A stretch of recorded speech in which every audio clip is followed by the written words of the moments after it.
अस्सलाम वालेकुम views, how are you. उम्मीद नहीं यकीन है आप बिल्कुल ठीक होंगे, क्योंकि हमेशा की तरह मेरी दुआएं मेरे व्यूज़ के साथ हैं और यकीनन आपकी दुआएं भी मेरे साथ होंगी। तो चलते हैं आज के टॉपिक की तरफ, लेकिन आज के टॉपिक को कंटिन्यू करने से पहले चैनल को लाइक, शेयर और सब्सक्राइब करना मत भूलिएगा। साथ में बेल आइकन भी दबा दीजिएगा ताकि आने वाली हर वीडियो का नोटिफिकेशन आप लोगों तक पहुँच सके। हमारी सीरीज चल रही थी parts of speech. Parts of speech में हमने डिस्कस किया था वर्ब्स को। आज हम वर्ब की मजीद जो नेक्स्ट टाइप है उसको डिस्कस करेंगे। पूरी इंग्लिश ग्रामर को एक तरफ रख दिया जाए और आज हमने जो वर्ब की टाइप्स को डिस्कस करना है वो एक तरफ रख दिया जाए तो ये फिर भी भारी होगी। लेकिन घबराना नहीं, कंफ्यूज नहीं होना, वीडियो को गौर से लास्ट तक देखिएगा कि वो कन्फ्यूजन 100% दूर कर दी जाएंगी। तो आज हम डिस्कस करेंगे finite and non finite verb. तो सवाल ये पैदा होता है, जब हम फाइनाइट और नॉन फाइनाइट का वर्ड प्रोनाउंस करते हैं, जब इनका लफ्ज़ नाम लिया जाता है, तो हमारे माइंड में किस तरह के कॉन्सेप्ट क्रिएट होते हैं, जो हमारे माइंड में परसेप्शन बनी हुई है वो किस टाइप की है, आखिर फाइनाइट और नॉन फाइनाइट वर्ब है क्या। तो सबसे पहले याद रखें, इसके लफ्ज़ से पता चल रहा है फाइनाइट का मतलब होता है महदूद, जिसकी पावर महदूद होती है, और नॉन फाइनाइट जिसकी पावर बहुत ज़्यादा होती है, लामहदूद होती है, उसको कहा जाता है नॉन फाइनाइट। तो इसी बेस की बिना पर हमने इसकी डिफ़ाइन करेंगे। फाइनाइट वर्ब्स वो वर्ब्स होते हैं जो किसी पे डिपेंड करते हैं। अब सवाल ये पैदा होता है कि डिपेंड किस तरह करते हैं, जो चेंज कर दिए जाते हैं जब सब्जेक्ट और टेंस को चेंज कर दिया जाता है।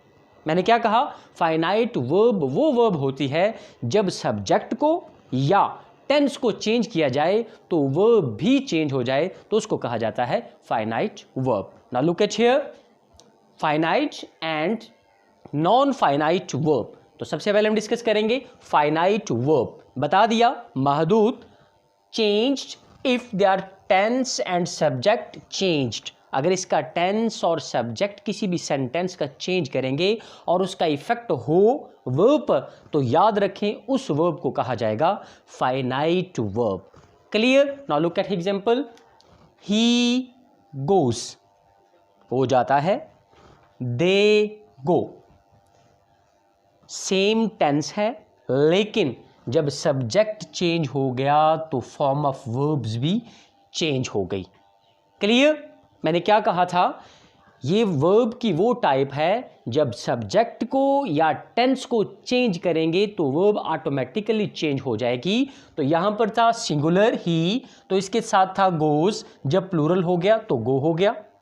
क्लियर। यानी सब्जेक्ट को चेंज करने से वर्ब पर भी इफेक्ट होता है, वर्ब भी चेंज होती है, इसको फाइनाइट वर्ब का नेम दिया जाता है। And second example, she went, जब टेंस चेंज हुआ तो गो की सेकंड फॉर्म वेंट आ गई।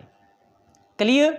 इसको कहा जाता है फाइनाइट वर्ब। अब चलते हैं सेकंड टाइप ऑफ वर्ब, जिसका हम कंपैरिजन कर रहे थे फाइनाइट वर्ब का नॉन फाइनाइट वर्ब के साथ। नॉन फाइनाइट, इसके नेम से पता चल रहा है कि ये लामहदूद होगी, इसकी पावर बहुत ज़्यादा होगी, जो शुमार में नहीं लाई जा सकती, उसको कहा जाता है नॉन फाइनाइट वर्ब। सादा अल्फाज में हम ये भी कह सकते हैं कि नॉन फाइनाइट वर्ब वो टाइप है वर्ब की जिसका टेंस या सब्जेक्ट के चेंज करने से इसकी फॉर्म ऑफ वर्ब्स पर कोई इफेक्ट नहीं होता। मैंने क्या कहा, जब टेंस या सब्जेक्ट को चेंज किया जाता है तो इसकी फॉर्म में किसी किस्म की तब्दीली नहीं आती, तो उसको कहा जाता है नॉन फाइनाइट वर्ब। तो नॉन फाइनाइट की 3 टाइप्स हैं। Number 1 gerund, number 2 infinitive and number 3 participle. तो सबसे पहले हम डिस्कस करेंगे gerund. Now look at here, non finite verb not changed if they are subject and tense changed. कोई effect नहीं होता टेंस और सब्जेक्ट के चेंज करने से। फर्स्ट एग्जांपल ऑफ जेरेंट, याद रखें जेरेंट रिप्रेजेंट करता है किसी भी एक्टिविटी को जिसके साथ ING लगा दिया जाता है। जब एक्टिविटी के साथ ING लगा दिया जाता है तो वो जेरेंट होता है, लेकिन जेरेंट चेंज नहीं होता। Now look at an example, he likes cooking, वो कुकिंग को पसंद करता है, he likes cooking, this one is gerund. तो I like cooking, subject change हो गया, तो टेंस ऑटोमेटिकली चेंज हो गया, लेकिन जेरेंड पे कोई इफेक्ट नहीं है क्योंकि जेरेंड टाइप है नॉन फाइनाइट वर्ब की। Clear. And third example, they liked cooking, subject change हो गया, टेंस चेंज हो गया, लेकिन नॉन फाइनाइट वर्ब चेंज नहीं हुई। Clear. And second one is infinitive. याद रखें इन्फिनेटिव की पहचान क्या होती है, जब टू के साथ वर्ब की फर्स्ट फॉर्म का इजाफा कर दिया जाता है तो वो होता है इन्फिनेटिव। लेकिन टेंस और सब्जेक्ट के चेंज करने से इन्फिनेटिव पे कोई चेंजिंग नहीं आती। क्यों नहीं आती? क्योंकि इन्फिनेटिव बिलोंग करते हैं, टाइप है नॉन फाइनाइट वर्ब की, और नॉन फाइनाइट वर्ब पे सब्जेक्ट और टेंस के चेंज करने से किसी किस्म की चेंजिंग नहीं आती। Now look at an example. Infinitive, he wants to play, to और इसके साथ वर्ब की फर्स्ट फॉर्म आ गई प्ले, वो खेलना चाहता है। दे वांट टू प्ले, वो खेलना चाहते हैं, सब्जेक्ट भी ज़्यादा हो गए, टेंस में चेंजिंग आ गई, लेकिन टू प्ले सेम रहा। Clear. And the last one example, you wanted, तुमने चाहा क्या करना, to play, to play to play to play. इस पर टेंस और सब्जेक्ट का कोई इफेक्ट नहीं, टू प्ले सेम रहा। अब चलते हैं number 3 type of non finite verb is which is participle. और याद रखें पार्टिसिपल्स की 3 टाइप्स होती हैं, present participle, past participle and perfect participle. तो याद रखें पार्टिसिपल होता है, नॉमिनेट करता है, डिस्कस करता है एडजेक्टिव को। किसके एडजेक्टिव को? नाउन के एडजेक्टिव को। तो याद रखें एडजेक्टिव चेंज नहीं होता, यानी कि टेंस के चेंज करने से या सब्जेक्ट के चेंज करने से एडजेक्टिव पे कोई इफेक्ट नहीं होता। मिसाल के तौर पर मैं कहता हूं अली बहादुर है, फिर मैं कहता हूं वासिफ अली तानिया बहादुर हैं। अगर ज़्यादा हो गए तो बहादुर बुज़दिल में चेंज नहीं होगा, बहादुर बहादुर ही रहेगा। अगर मैं कहता हूं वो खूबसूरत है और ये मैं कहता हूं तुम सब खूबसूरत हो, जब सब का मैंने कह दिया, ज़्यादा लोग हो गए तो खूबसूरत बदसूरत में चेंज नहीं होगा, खूबसूरत खूबसूरत ही रहेगा, यानी कि एडजेक्टिव ही रहेगा। Now look at here non finite verb, participle इसका डिस्कस कर रहे थे। पार्टिसिपल में फर्स्ट टाइप है प्रेजेंट पार्टिसिपल। तो याद रखें he likes shining star, this one example of present participle. You liked shining star, no changing, tense को चेंज किया, no changing. Clear. Past participle, I bought used watch, मैंने खरीदी इस्तेमाल की हुई घड़ी। Used watch here past participle, यानी कि एडजेक्टिव है।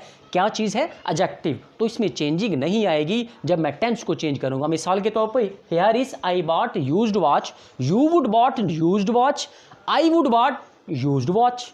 तो इसमें यूज्ड वॉच में चेंजिंग नहीं आ रही, तो ये क्या हो जाएगा? नॉन फाइनाइट वर्ब में पार्टिसिपल की सेकंड टाइप है, कौन सी? Past participle. And the last one is perfect participle. याद रखें परफेक्ट पार्टिसिपल में हैविंग के साथ थर्ड फॉर्म आती है जिसमें चेंजिंग्स नहीं आती। Now look at here, you called me having done your work, I called you having done my work, they called me having done their work, यानी कि having done this one is perfect participle, इसमें changing नहीं आ रही जब मैं tense को change कर रहा हूं या सब्जेक्ट को चेंज कर रहा हूं। यह था आज का हमारा लेक्चर। लेते हैं बर्ड आई व्यू। आज हमने क्या पढ़ा? आज हमने डिस्कस किया finite verb and non finite verb. Basic जो डिफरेंस है दोनों के माबैन, फाइनाइट वर्ब महदूद होती है, टेंस और सब्जेक्ट के चेंज करने से इसकी फॉर्म ऑफ वर्ब चेंज हो जाती है, लेकिन नॉन फाइनाइट वर्ब टेंस और नंबर्स के चेंज करने से इसकी फॉर्म पे कोई इफेक्ट नहीं होता। नॉन फाइनाइट हैवी होती है और फाइनाइट कमज़ोर होती है। उसके बाद हमने डिस्कस किया नॉन फाइनाइट में जेरेंड, ये एक्टिविटी को शो करता है और इसमें वर्ब की फर्स्ट फॉर्म के साथ आईएनजी का इजाफा लगाया होता है। नंबर सेकंड में हमने डिस्कस किया इन्फिनेटिव। इन्फिनेटिव क्या होता है? टू के साथ जब वर्ब की फर्स्ट फॉर्म लगाई जाती है उसको क्या कहा जाता है? इन्फिनेटिव। लास्ट में हमने डिस्कस किया पार्टिसिपल, जिसमें हमने डिस्कस किया present participle, past participle and perfect participle, जिसमें चेंजिंग्स नहीं आती, वो सेम रहती हैं। दो में याद रखिएगा, अपना ख्याल रखिएगा। टेक केयर, बाय बाय, अल्लाह हाफ़िज़।